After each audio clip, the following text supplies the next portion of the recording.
皆さんこんにちは。こちらは REALME GT8 Pro Dream Edition です。今回は設定をリセットする方法をご紹介します。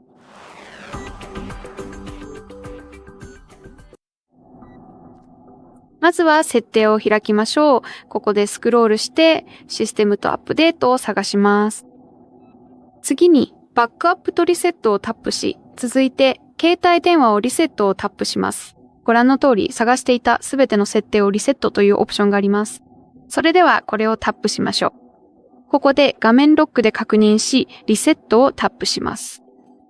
この操作は元に戻せないという情報が表示されるので、その点に注意してリセットをタップしてください。あとはこのプロセスが完了するまで待ちましょう。これで以上となります。ご視聴いただきありがとうございました。ぜひチャンネル登録と高評価をお願いします。